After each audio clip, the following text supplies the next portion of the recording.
Welcome back to another episode of the Juan Podcast. I'm your host as always, Juan, and today we are joined by the one and only Ryan Burns. What's up, bro? Hey, man. Good to be here. Happy to be back with you talking about important stuff. Yeah, when I texted you or sent you a message on Instagram the other day, I was like, what's up, dude? And you're like, no, just watching the world burn just like everybody else. And I'm like, yeah. So we can get into that. Before we get started, can you share where people can find your work, social media, website, whatever it is you want to plug? Sure. You can find it on, HEROParanormal.com. You can also find my books, The Utah UFO Ranch and Shapeshifter Territory on Amazon, and a little science project I have going on at spacewolfresearch.com. What's been the latest with that, dude? Are you writing any new books? Did you ever write that book on consciousness? So, not really. I've started it. I'm about, 100 pages in. I've got a couple of books that it's really weird, man, because, I'm scared to release them, basically. But damn, it's that deep? Yeah. One's on the Vegas shooting. I mean, as near as I can tell, that's a lawsuit waiting to happen. And the other one, like you said, is on consciousness. I'm kind of waiting to do that because I think in our lifetime we're gonna kind of crack the nut to this whole matrix consciousness question, and I think it's dangerously close. So, maybe I'm wrong, but I'm just kind of waiting on that, and I'm getting input from other people and working with people that have more to offer to the big picture. And I've been having some really strange, but yeah, a lot of strange things happening on all fronts for sure. I think we're getting closer to answering this whole matrix deconstruction. We're picking away at it, like literally picking away at the nuts and bolts of it. And you can tell when you start doing that it's aware, whatever the universal consciousness is, or the program, or the alien artificial intelligence, whatever you want to call it. The higher power. There's many names for the same mystery, and it becomes aware when you start pulling at the threads of reality. Absolutely. That concept of threads. I just did an episode with a friend of mine, Jeffrey, from the Functionally Dysfunctional show. And we talked, he was an ex-evangelist, and he talked about how they would pull at that thread, and eventually it gets to the point where they keep pulling at the thread and it's all gone, and they figure out it's all bullshit. And I can't imagine the feeling of putting everything you've had into one thing, whatever that may be, a hobby, a career, whatever it is, and then figuring out that in the end it's all bullshit, right? And you're talking about, do you think they said the same thing in the 70s and in the 50s and in the 20s, you think, where they were, hey, I think we're going to crack this? I think you think people were as open to that back then? And then especially, well, maybe in the 50s, I would say, because of all the Roswell and all that bullshit that was going on then. Do you think they were saying the same thing? Like, maybe we're going to crack this code? Oh, for sure. And I think we probably have cracked the code multiple times throughout human existence. And then there's another great reset, and everybody's left scrambling in the dust trying to find tidbits of information to start over. It's just the human experience. And, to give you an idea, like, this is just for instance, an example. My wife is a very, very skeptical, reasonable, not woo-woo person at all. Welcome to the club, bro.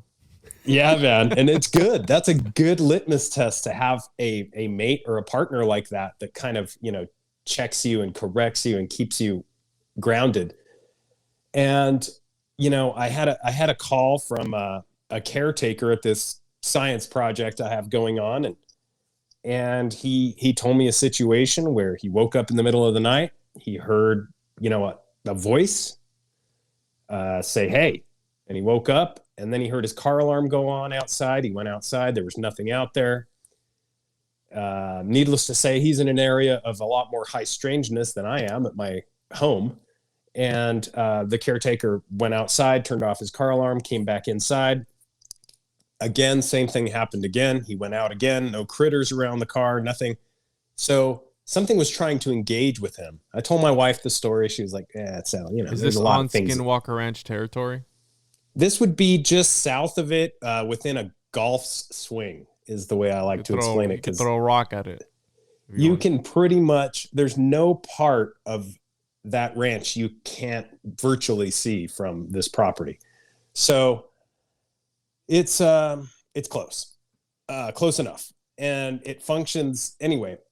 The what went down is I kind of told my wife about it. She was like, oh, it sounds kind of hokey to me. Okay.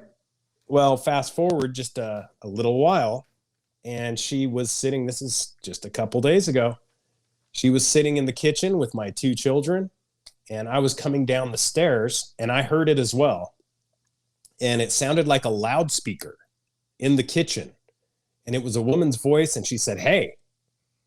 Oh, okay. And then it went off. And my wife was like, what the heck was that? No way. I said, do you think maybe I'm getting chills right now, bro? Yeah, it freaked me out so hard because nothing we have would do that. And it got everybody's attention. It was loud enough. It sounded like the PA at a school. And it just sounded like, the Truman Show. Like, oh my gosh, all of a sudden, there was a glitch of some sort. And I asked her, I said, what do you think it is? And it's those fine points where you don't have an explanation, much like aerial unidentified phenomena and, things you see in the trees, like cryptozoological variants. When there's not a readily available real explanation for something, you start to question reality. And when you start to question reality, I think you open yourself up to these like matrix-like issues and open to navigate, the unclear waters of what our existence really means. Yeah, like that clip I posted today. I said that some NPCs are glitching out. There's been videos going around of people just acting strange, just very strange, where maybe some people or entities or whatever it is are non-player characters. They're just here to fill in the void, to have some sort of interaction, which is kind of scary because are you an NPC, Ryan?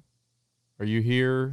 How are we we're conducting witchcraft right now. We're talking through a screen, through this thing, and it's being transmitted to you on some other place there's a different time zone over there. This is fucking wild, right? Yeah, we're literally on scrying mirrors, utilizing technologies we don't understand. That's the thing. Fully engaged, as if, are you real? Am I real? We don't know. I've been thinking as of lately, Ryan, are we in a Black Mirror episode?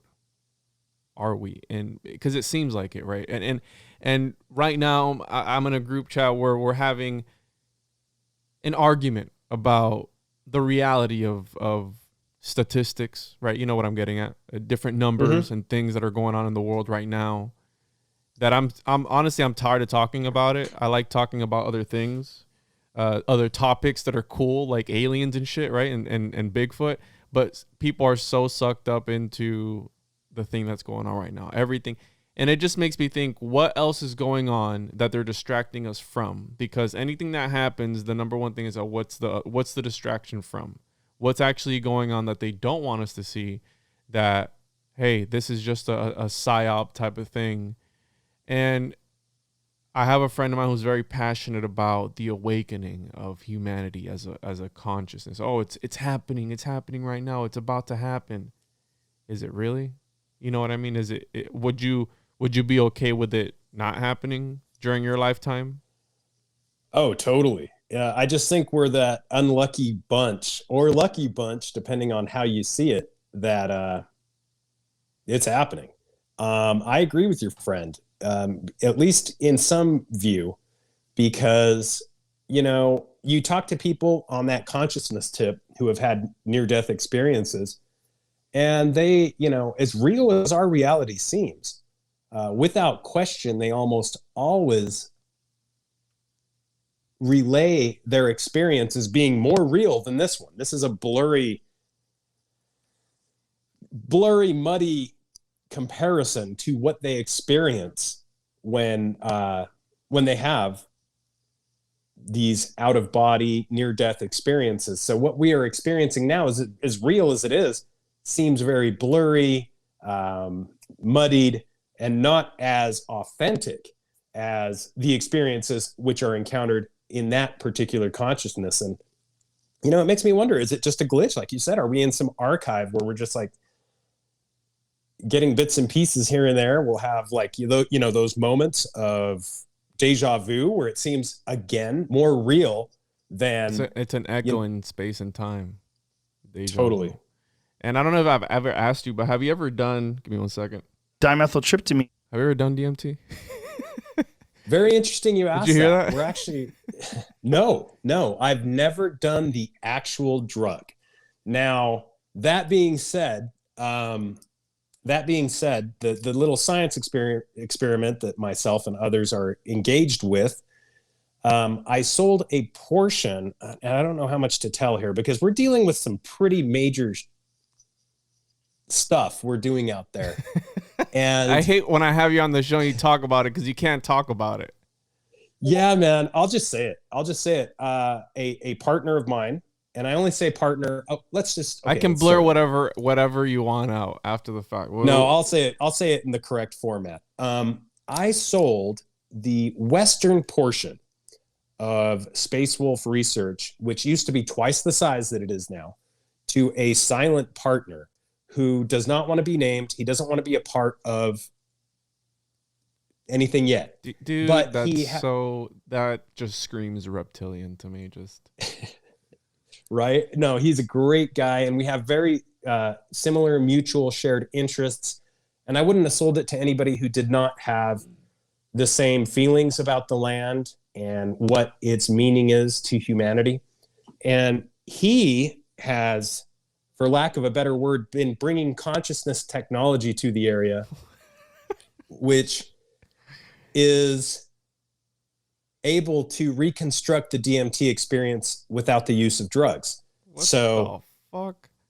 Does his name rhyme with Elon Tusk by any chance? No, but he's definitely a musketeer, as I am in that sense, that he this consciousness technology. Dude, that's wild, man. Yeah, it's a lamp of sorts. And I've heard about that on Joe Rogan. The thing that they strap you in and they're able to put pulses of light. Have you tried that? I don't want to get into that, but my experience is not as important as it's very important on this podcast, Ryan. Well, I've delved into other areas, like when I will go to the property, and so there's stuff going on, but when I've gone to the property, I typically will try to commune with the land or engage with the land itself, and do so on a very empty, I guess, level, not coming in with any precognition or expectations or anything along that. Just kind of shift to just a receptor, just a neurological receptor that's taking it all in. And it's hard to keep your mind empty. It's almost like a meditation, but it's hard to keep your mind empty without, that human loaded precognition where oh, this is good, this is bad, that I don't know. It's like, who cares what we think? And I try to go in with that more like just an intelligence and observe and report idea. And when you go with that observe and report mindset, I feel that it goes a lot better. Or like Oriental cultures will often, call it turning your mind into an empty bowl, and then it is filled with the rice or the whatever comes out of that, instead of optioning to command our own feelings on what happens. And so the observer, what I can say is the observer is super key in areas of high strangeness, and what you bring to the table is super important. So it's important to like literally show up at the table with nothing in your hands and just be open to what it wants to send you. And do they know, for example, if I was to go out there, would they know I have a podcast about this shit? It is, yeah, man. It's whatever this intelligence is, it is, I like what scientists before me have called it, namely a precognitive intelligence. So it knows ahead of time what you are going to think. Bruh. This shit blows my mind, dude, because that is scary as hell. That is very scary. And Ryan, why do you think, and correct me if I'm wrong, but this collective consciousness or entity or architect, programmer, whatever it may be, why is it that my whole thing is, why is it so strong and concentrated there? I know that there's certain minerals and rocks and different things that are only found in that area in the entire world. But are there other places such as the Skinwalker Ranch with the same aspects, maybe in Australia or in China or in Japan or around the world? Does it have to do with the ley lines, you think? Is this where these people, I mean, and again, correct me if I'm wrong, this is where these people build their sacred temples and their establishments for religious activities, no? Am I wrong in that term? Because a lot of these places that they tear down and they build churches on top of, you know, maybe ancient pagan sites, they build churches or even establishments on these places. Like, what's his name? That one guy who the super billionaire, I forget his name. Is it, I think Bloomberg or something like that, whatever his last name is, where he restored an old temple of Jupiter or Venus, and he made it like this crazy technologically advanced building, and he's a super billionaire, but he restored a temple to, I believe it's in Baalbek or Lebanon, some place over there. He rebuilt this temple and just decked it all out, and it's like, what could you possibly want with this sort of thing? And my whole, obviously Skinwalker Ranch is famous, but are there other places that you're aware of that are on par with the quality of encounters such as Skinwalker Ranch, where you're able to be like, hey, there is a correlation between these two?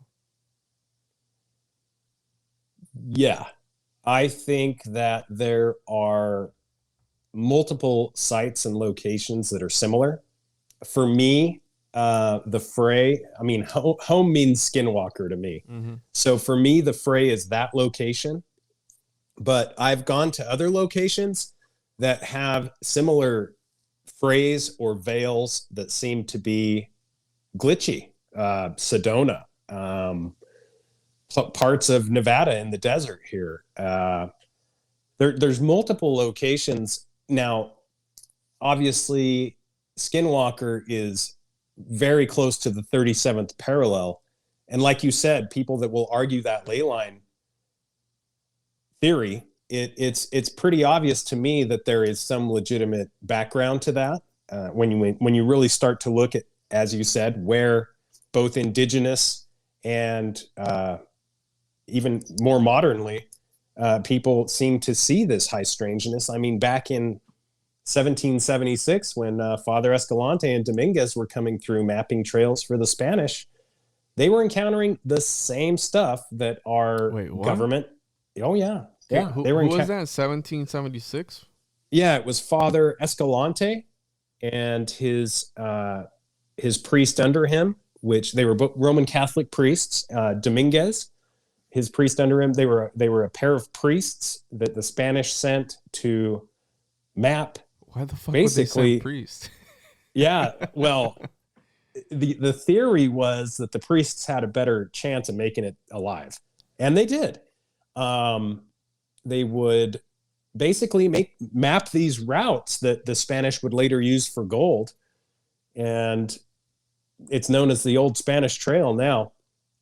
But when they went through the basin, they reported very similar things in the sky and the ground, and absolutely unearthly apparitions. So it's not something that is new, but definitely they were communing with the same type of thing that our current intelligence, both government and military, through many Freedom of Information Act requests and actually the New York Times coming out and straight up saying it, the Advanced Aviation Threat Identification Program, as well as the Advanced Aerospace Weapons System Application Program, ATIP and OSAP, were both strategically held, for lack of a better word. ATIP for sure was held right there at Skinwalker. So it's, that is the program that Lou Elizondo claims to have been in charge of. And it was investigating something for a reason, something that seemed to be a threat and that they could not pinpoint.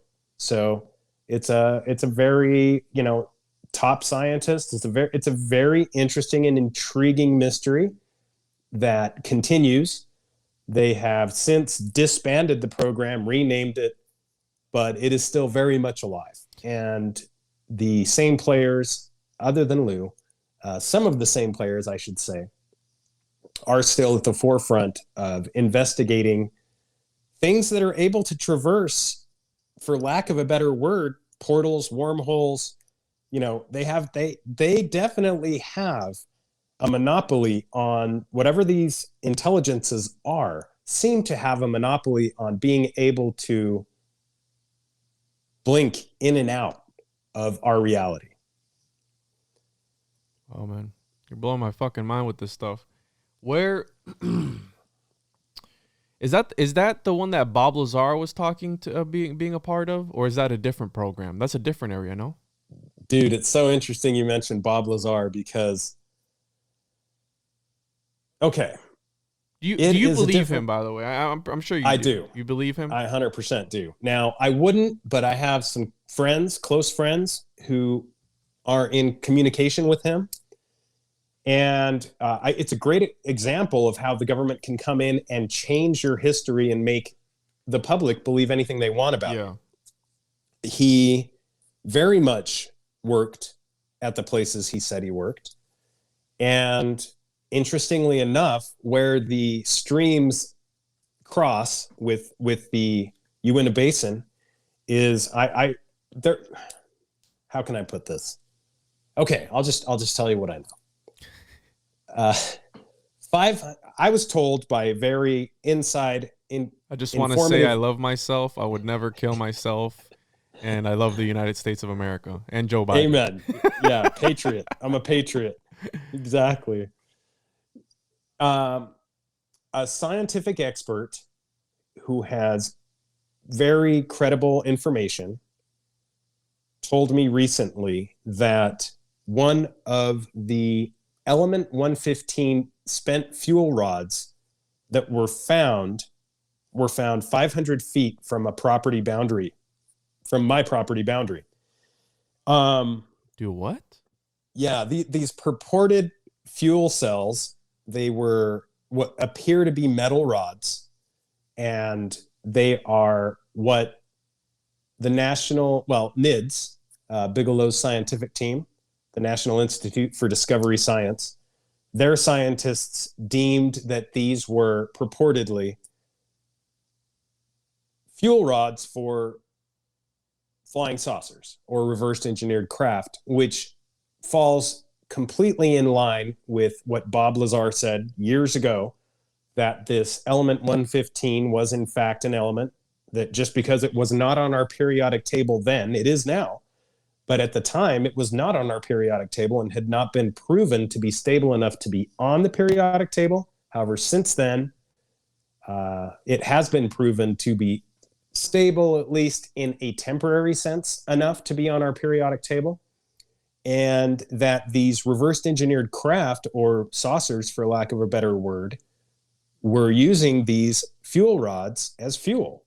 So they would somehow convert that into energy that could make them not only anti-gravitational, but, you know, go forward, backward, up, down, any way they want. And the element in discussion right is moscovium, right? It's a synthetic chemical element with the symbol MC and atomic number 115. Is that the right one? Element 115. It's been named a few things. And Bob Lazar first came out with this information. Everybody scoffed at him and laughed at him.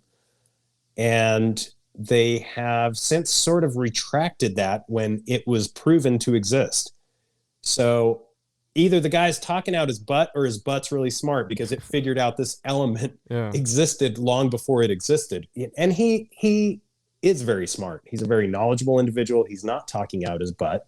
Unfortunately, there is it's almost like a movement lately that is just out to debunk anything that has to do with going against the common reality that we know exists. And, you know, that's always sort of been the case, you know, when people were saying the earth was round and the status quo was saying it was flat, they would kill you. So a lot of things have not changed. And it seems that time is the factor that changes it, because if you just wait long enough, these things come to fruition, and then everybody backsteps and okay, well, we accept it now. But, you know, at the time, if you know, this is centuries ago, if you claimed the world was round, you know, you were a heretic and you were burned at the stake, whether you were right or not.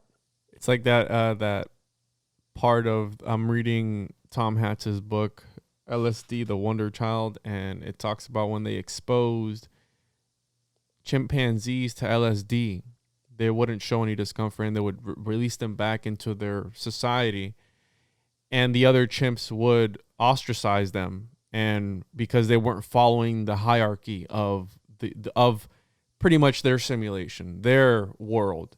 He was going against the grain, and he would be punished, almost like what's happening right now, right? Where if you don't follow certain norms, you're outcasted. This has happened before. And I looked into something, dude, that blew my fucking mind the other day, and I couldn't believe it. I had to look deeper into it. I posted the clip on my TikTok and Instagram, and it was about the Third Reich and the nurses that they had there. They would literally kill babies. They would hold the babies. They would put them outside to get frostbite, and they would kill babies, these people, doing these horrible experiments. And the idea of eugenics, which is presented in Plato's The Republic, right? Plato was one of the first people to come up with this idea of selective breeding. Only the higher ups could breed, you know, and keep the bloodline pure. The book The Republic was looked upon by Martin Luther King Jr. and the Nazis, right? Two separate movements. They both looked at the same piece of work of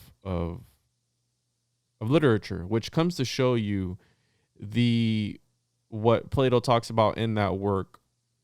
The arts speak to people on a deeper level than just, that's why he wanted to limit certain frequencies, right? That's very important. They wanted to limit certain frequencies from that, because he thought that if it could give a person hope, they would rebel against the system and break out of Plato's the cave, right? Break out of the cave. When you come back to tell them, hey, there's another world out there, they fight you. No, shut the fuck up. You know, sit back down. And when it comes to this sort of thing, so my breakthrough was that apparently the idea of eugenics actually came from the U.S. and the Nazis adopted a law trying to compete with the U.S. And if you look into it, in the early 1900s, the U.S. was sterilizing mentally handicapped people.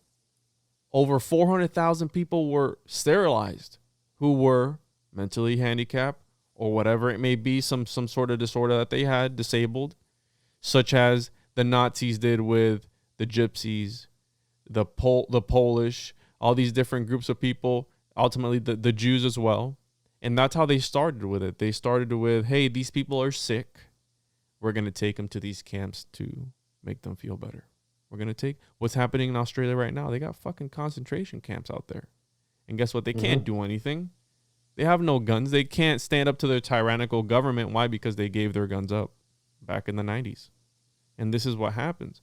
And I don't feel that this is going to come knocking on our doorstep, but it's just something to keep open because, well, never say never, right? I saw your face. Never say never. It's scary. And when we talk about the world burning, we see this. But it blew my mind, dude. I was like, well, the Nazis weren't at the forefront of this. I said, wait a minute. Then who was? Oh, the U.S. And in the 1970s, they had passed laws and everything in regards to this. And I said, there's no fucking way. And there would be articles that would come on, hey, the Nazis are beating us. Or, hey, the Nazis would say, oh, we have to compete with the U.S. That is disgusting because I talked to somebody recently about this, about how not too long ago, we were racist as fuck towards black people, right? Towards people of color.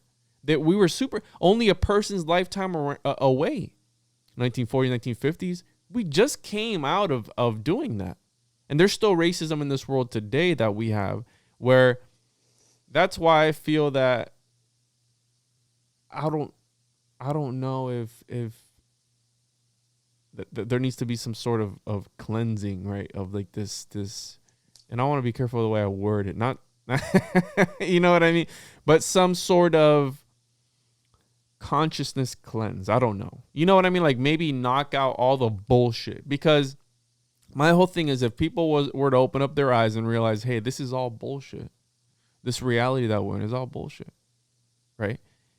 If we're able to break out of that thinking and break free of the chains of the materialism and consumerism and all this other bullshit that's taking a hold of everybody, I think we'll be able to move up to that next level of being able to live in harmony.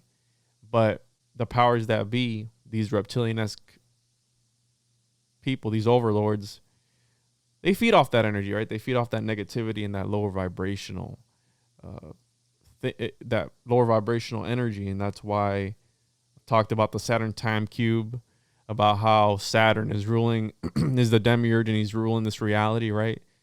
And the Matrix. You saw that they're coming out with a new Matrix movie. I love it. Yeah. I love it. I can't wait to see it because I wondered what they were going to do. And it's like, oh, I was having these dreams. And speaking of dreams, the other day I went to Coral Castle.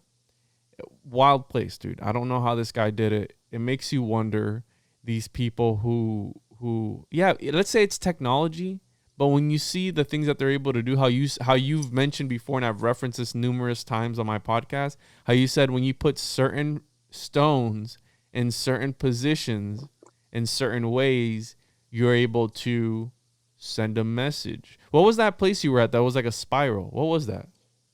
It's epic. It's a location known as Rhyolite, Nevada. It's an abandoned, it's actually an open air art museum now. However, it's basically a ghost town that used to be very functional. And the artwork there, and like you saw, the spiral, very interesting energy. Oh, that's creepy as fuck, dude.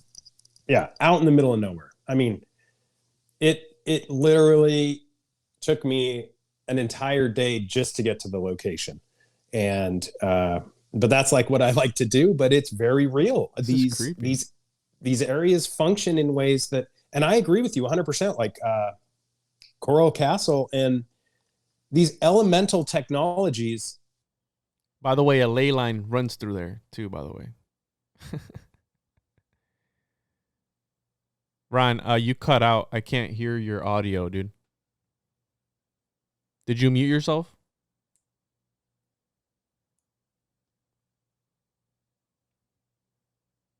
I can't hear you. Yikes. Is the Archon's at work, dude? There you go. Can you hear me now? Yeah, there we go. Right. The Archon's at work. There you go. That was weird. To my point. So I was saying a ley line runs through the Coral Castle, by the way. Just pointing that out. Yeah, these elemental technologies, like you said, running placing stones and elemental technologies in certain designs, they continue to work whether the Wi-Fi goes down or not. So where other forms of technology can glitch out and just be completely erased from history, I honestly believe that there is an elemental technology that can be utilized that will continue to both receive and put out energies, and that these function regardless of more temporary technologies like the ones we're using. The interesting thing is there are, how can I put this? It seems to me that there's always been entities that act as these, they just kind of hold stuff together, hold the matrix together. It's like almost like a Metatron. Like a Metatron, like a Baphomet, something coagulating and dissolving, or Metatron, just basically making sure the program is working and functioning. Because the last thing that and the lizards hate to be, I'm half lizard. I mean, let's all face it. We all live within the confines of this reality, which is based on a monetary fiat currency. And just by that very engagement with the system, we're all pretty much half lizard anyway. You have to worry about, paying your bills and, supporting your family and things of that nature, which are not very human tendencies. These are things that have been imposed upon us and not necessarily go with the core of our being. So when I see people that are wealthy elites, I call them lizards. And yeah, do I wish I was a lizard? I wish I had more money in the bank. I wish I had more stocks. I wish I had more Bitcoin. I know a few lizards too, but when you hang out with them, they're like normal people. They're totally normal people. They're just like you and I. And, there's nothing wrong. It's just that they are more aware, in touch, and conscious of this financial gain, which is not a bad thing. However, I think it can become a bad thing. It's like, and there's wealthy elites, and then there's wealthy elites. I remember guiding Tiger Woods down the river, and he was the first billionaire I ever met. Oh, you took him fishing? Yeah. I think you had that in your book, right? It might be. I don't know if it is or not. I may have left that out. But, he was the first billionaire that I ever met, and just a normal guy. But you can tell that it gets to you. And I've met billionaires since, and they definitely have something that we don't have, which is a lot of money. A lot of pieces of paper. A lot of pieces of paper. And with that literally comes an air of entitlement. And it's not a bad thing, but, much like the guy that has to work 9 to 5, and then you see the guy that drives by in the limo who hasn't worked a day in his life, it's not arrogance, but there is a superiority complex that comes with it, whether you want it to or not. It's the same feeling we get, when you see these videos online of like, send $1 a day and you'll feed 3 children in Africa. You see this stuff, and all of a sudden you're like, holy crap. Like, we have it pretty. Yeah, it speaks to you. And you're very thankful. Yeah. You're very thankful for your position, or just living in this country is, unfathomable to most of the world. So, it's one of those things that I can see how that power would propagate and in an evolutionary sense, propagate along bloodlines and exponentially recreate itself to bigger and bigger proportions. And you would end up with these extremely unfathomably wealthy elites who only operate on that particular system of power.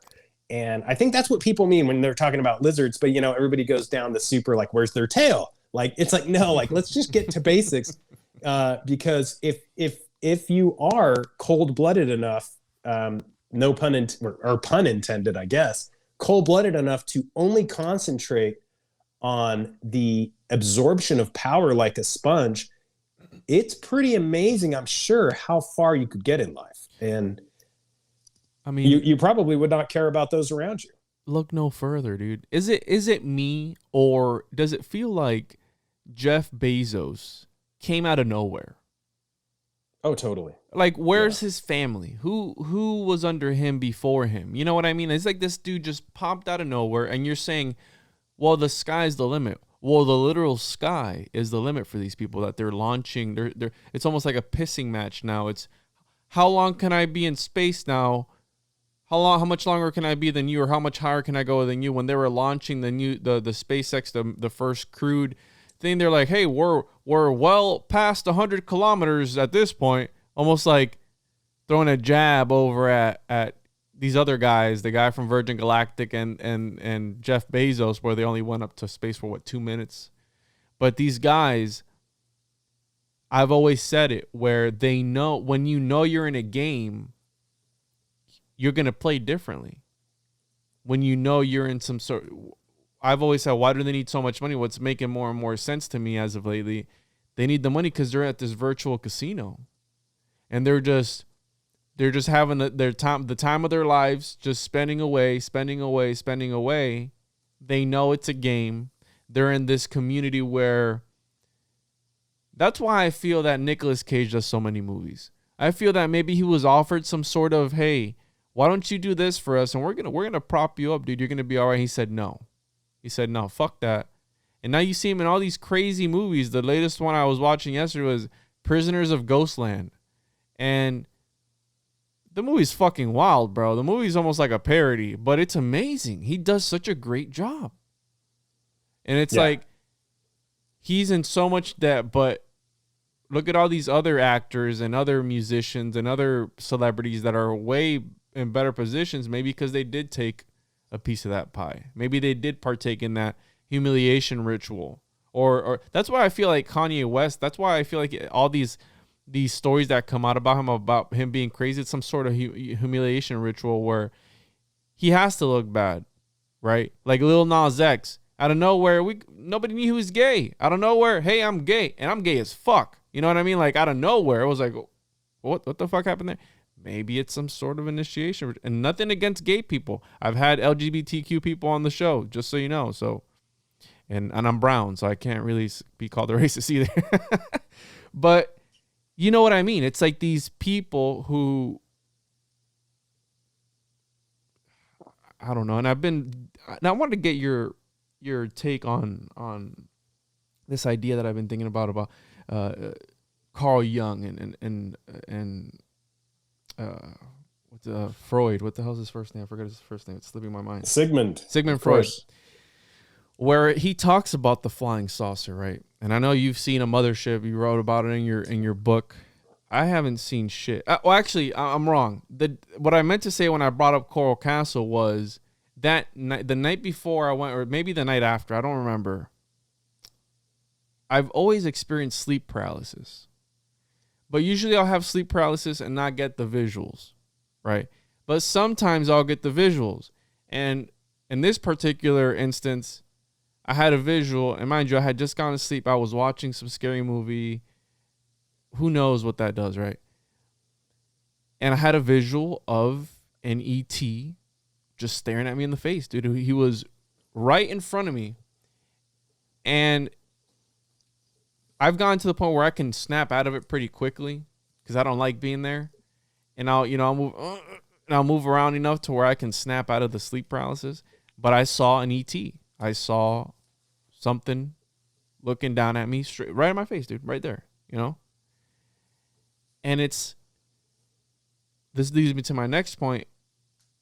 Do you feel, and I'm pretty sure you feel differently, but maybe these things that we're seeing are projections of a collective consciousness, of the people who truly do believe that UFOs are real, and maybe they're just some mind experiment and some projection from the mind. From, Carl Jung talks about the shadow and how the shadow is able to show you the true reality of nature if you're able to tap into that. And I feel like that plays into what these elites do with the evil that they commit. They think that becoming so evil, they achieve divinity in some sort of sense. Do you feel that maybe it's like a Freudian slip, or like a projection, these UFOs or Bigfoot or these things that we're experiencing? Do you think it's something projected? It is definitely a glimpse into a higher advanced intelligence than our own, I believe. And kind of going back to, the billionaires going into space,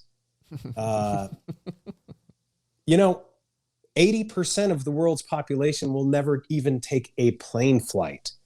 So when you see billionaires, exuding a carbon footprint, which is that of millions of people, who knows how many. Yeah, exactly. Just to prove that they can do it. And, there are different characterizations of those billionaires, like you mentioned, Bezos and Musk. And I think Musk is much more like a Nicolas Cage, if you will, that, he was in an extreme amount of debt as well for a long time. And you think so? I have to disagree with you on that one, because he does some shit in the media where it's almost humiliating, especially with what he did with Bitcoin. And that one interview, in the interview, the B word, with Kathy, Kathy Ark, whatever her last name is, Kathy Woods. I don't know her last name. Her, and I think it was the guy from Twitter. You could see when he looked into the camera and he talked about, oh, I don't want this to go down either. Almost like a sad puppy. I don't want this to go down either. So when I talk about it, I don't mean for. But he's getting phone calls and being like, hey, dude, go and tweet some shit and let people think whatever it is so they can crash the market. You know what I mean? Totally. Oh, totally. And that's why they're more dangerous. This type of individual is more dangerous. The one that is saying, beware of artificial intelligence, yet I am most likely the one who will bring it. Beware of, let's look at the tyranny that we haven't mentioned, but to give an example, I'm completely against the tyranny. And I tell everybody I know, go buy Pfizer, so how hypocritical is that? It's yeah, but you're just playing the system, though. It's different. Exactly. Knowing that you're playing the system. Oh, well, let me invest into what Nancy Pelosi has in her portfolio. Oh, well, it's shit. Dude, these people all are in bed together with each other. Right now, like I said earlier, we're having some argument in this group chat. And I said, listen, I don't believe either side. Any statistic or anything that comes out, I don't believe either side, because they flop more than some fish, right? Because one day they say one thing, the next day they say another. They don't even know where science stand.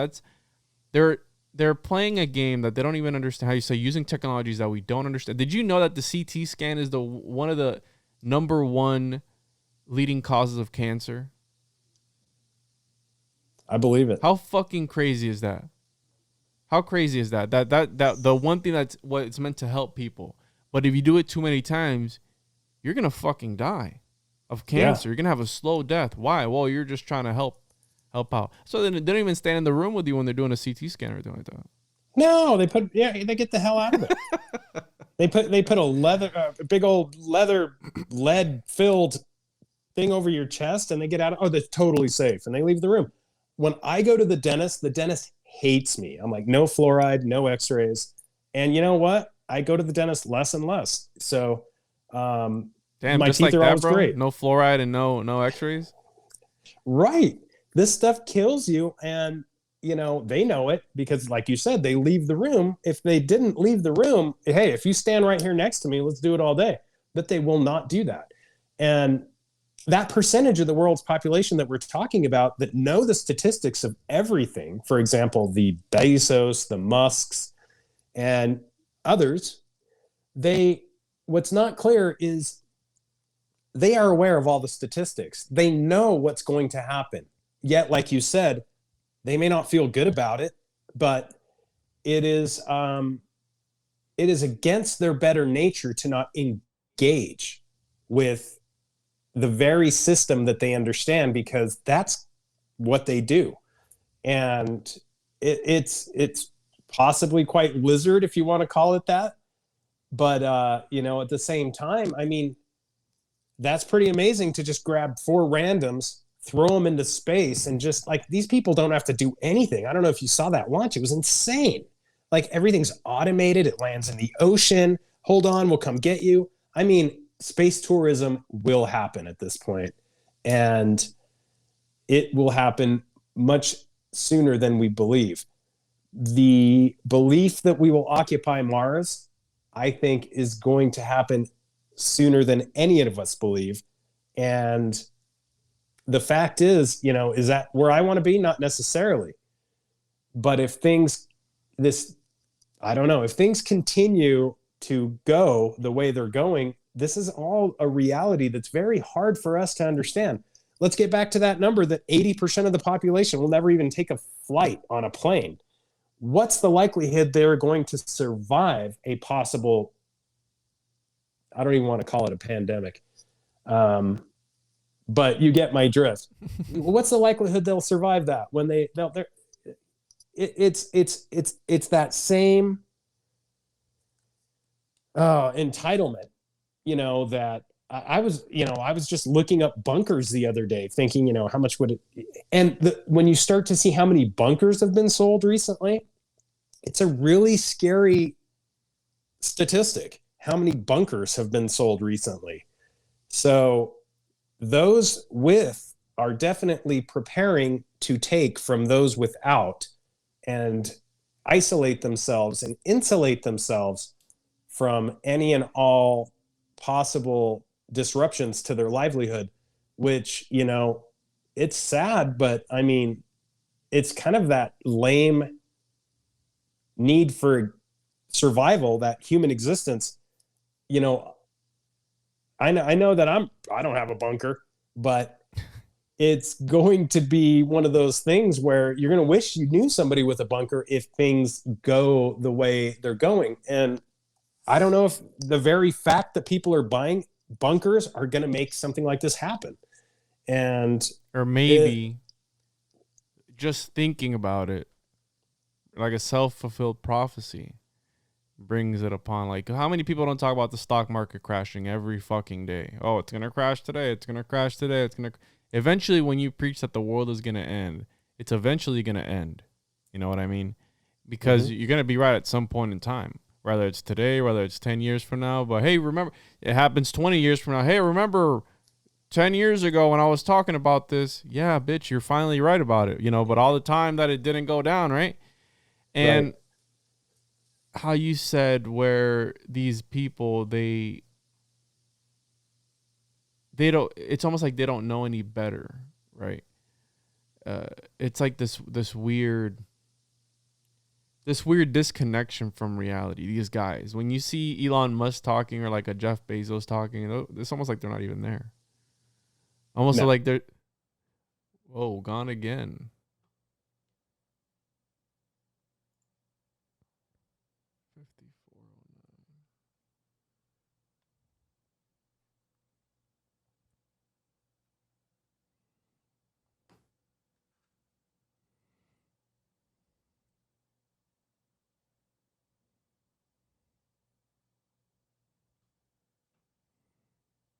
Dude, this is so weird.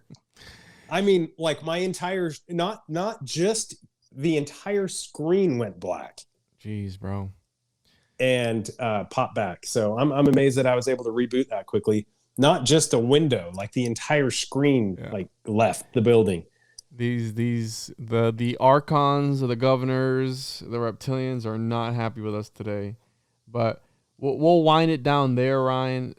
This was an awesome talk that I had with you, and it's always, when we get together and we talk about these sort of things, it goes fucking great, always.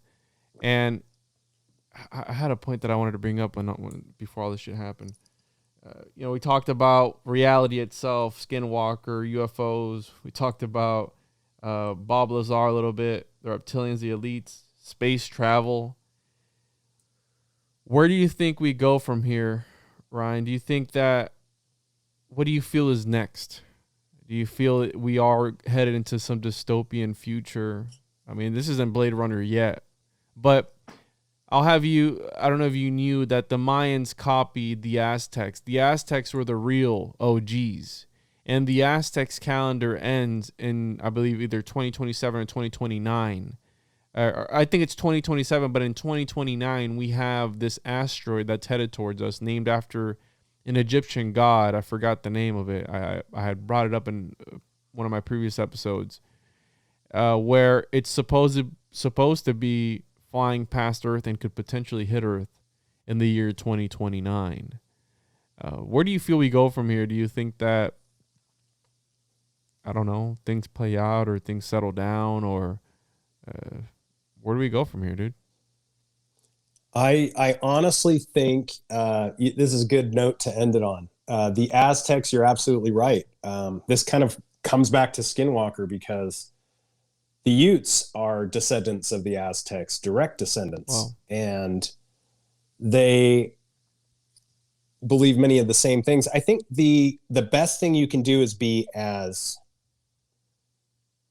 versatile and amphibious, not in a virtual sense, but, be something that can morph from one existence to the next readily and easily. Have a preparedness plan.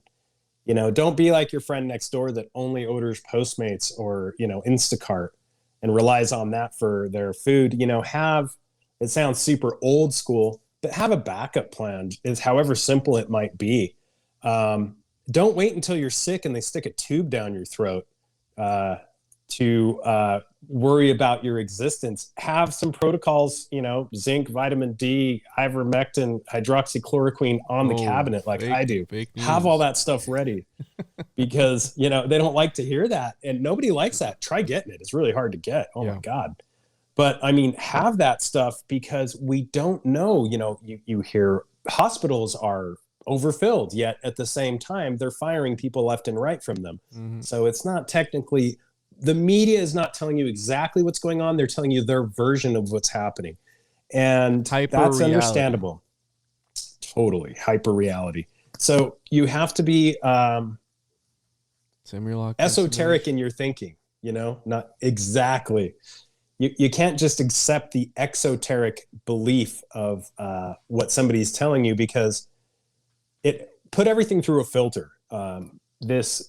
Have all your bases covered and you'll be okay. And I think that we're in a very unique position being in this country where we can do things and get plans. I'm not a super prepper, I don't have 20,000 pounds of beans in my basement, but at the same time, like if the S hits the fan, I know I'm going to be away from the fan and not running towards it for advice.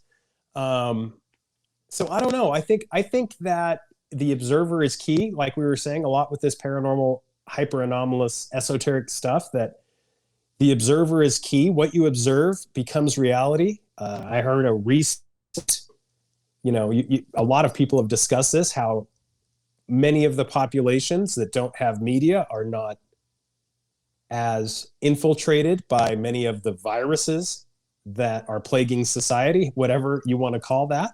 And no matter what that is, it can be moral, physical, or spiritual. So yeah, just stay in your lane and try to keep things as real as you can in a way that's healthy for yourselves. And I think that people are getting better with that. With the internet, we have a lot more tools at our disposal, and we're able to kind of bookmark what interests us, and the artificial technology takes on from there, the intelligence and our own interests. Stay interested in things that interest you, because that's probably why you're here. And I want to wrap it up with this.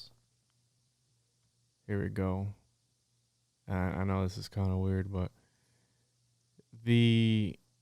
one of my favorite verses in the Bible, Ephesians 6:12.